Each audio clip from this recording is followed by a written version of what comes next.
El día de ayer, Aguascalientes perdió a un gran periodista. Falleció Matías Lozano Díaz de León. Ay, ¿quién iba a pensar que iba a dar yo esta noticia? Desde ayer, muchos estábamos incrédulos en la redacción del Hidrocálido. No podíamos creer la versión. Hasta que me marcó su hijo, Jorge Lozano Campos, y me confirmó lo que yo no quería escuchar. Se fue Matías. Usted ya me conoce, las cosas importantes las escribo, porque así no me equivoco y queda bastante claro el asunto. Y esta tarde me dediqué a hacer memoria justamente de todas las experiencias con Matías. Híjole, imposible condensarlo, sería un libro entero. Pero junté lo más importante en estos párrafos, si usted me permite, los voy a leer. Matías me cayó mal, apenas lo conocí a finales de 1990.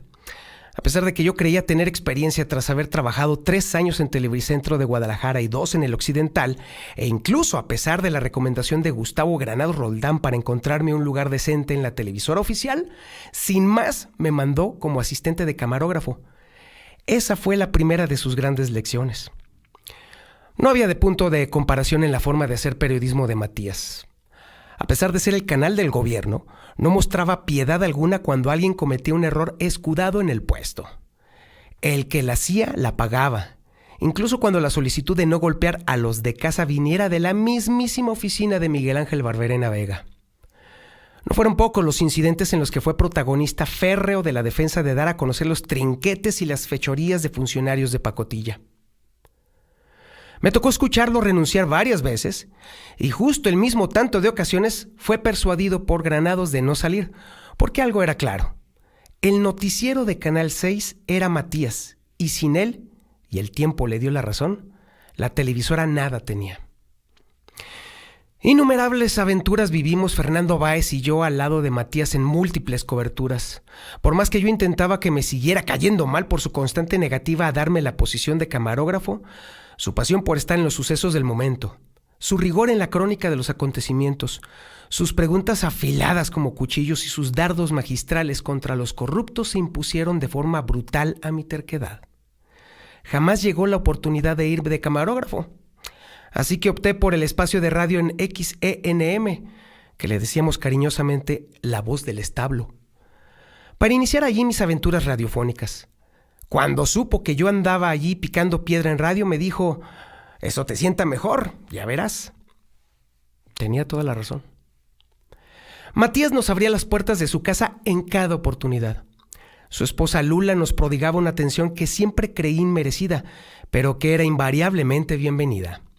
Y fue precisamente en su casa que lo vi por primera vez humano y frágil, cuando nos platicó que su primogénito se casaba. No comprendí en ese momento cómo un hombre tan recio podía mostrar una veta de vulnerabilidad.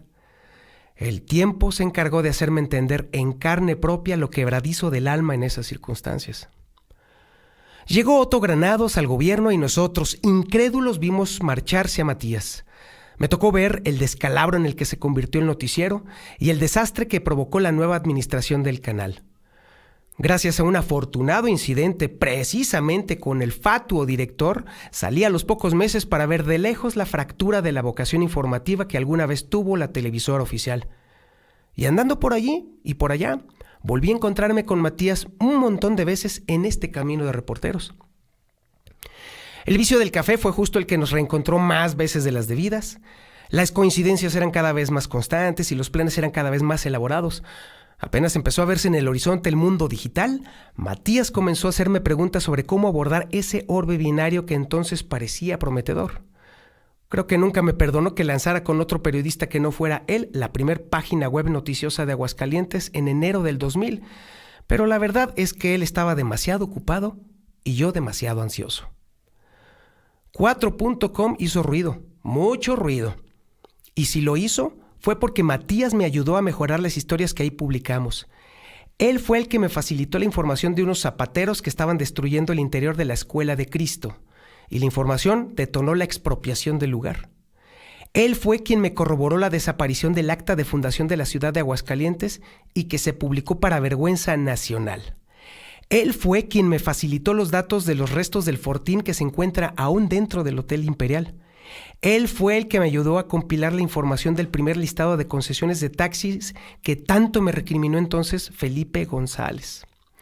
Siempre que nos reuníamos, lo primero era, déjame ver tus apuntes, para luego pasar una retahíla de correcciones poco diplomáticas, pero muy sustanciosas y efectivas.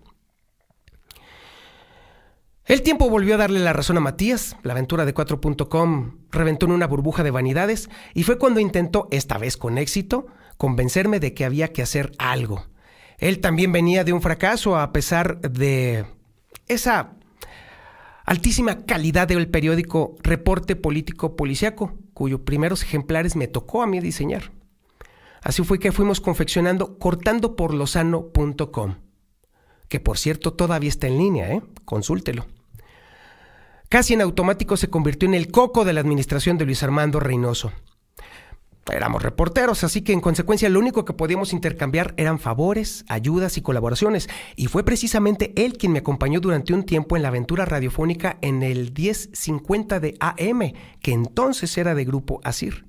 El programa se llamaba Ya no hay respeto. Vaya que no tenía respeto. Le tocó a Carolina Rincón Silva, también ya desaparecida, amenazar a la estación que si no se eliminaba ese programucho, se iba el financiamiento gubernamental. ¿Usted qué cree que escogieron? Pues sí. Te lo dije, fue la sentencia de Matías. Y sí, tenía razón. Matías me volvió a acompañar en un montón de aventuras. Ya no hay respeto se convirtió en un podcast. Fuimos los primeros en incursionar en ese formato aquí en Aguascalientes. Todavía está disponible en internet muchos de esos episodios en los que me acompañó Matías Lozano. Y en esas estábamos cuando me llegó la invitación de pasarme al lado oscuro. Pues sí, así el lado oscuro, el changarro de acá. Matías sabía que no había forma de que la tendencia fuera a ser de otra manera, así que me advirtió que debía de estar listo para dejar de ser borracho malacopa y soportar la humillación de ser cantinero. Y otra vez, Matías tuvo toda la razón. Y si hubo un hombro en el cual lloré el montón de bravatas que sufrí a manos de mis colegas, fue justamente el hombro de Matías y el hombro de Isabel. En esos dos ahí, vaya que enjugué un montón de lágrimas de humillación. Esa lección de humildad duró 6 años. Solo 2 personas la supieron.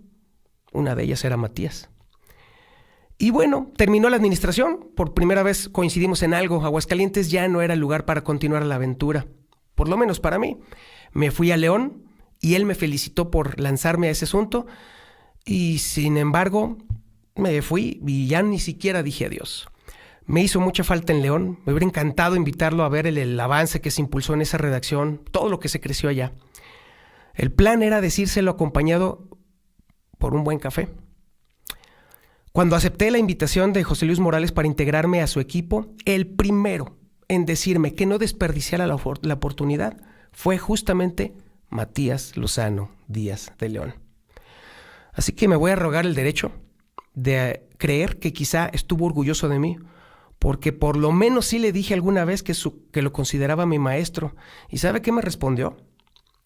Me dijo, si eso me hubiera valido un plato de birria, entonces habría servido de algo. Así era de canijo Matías.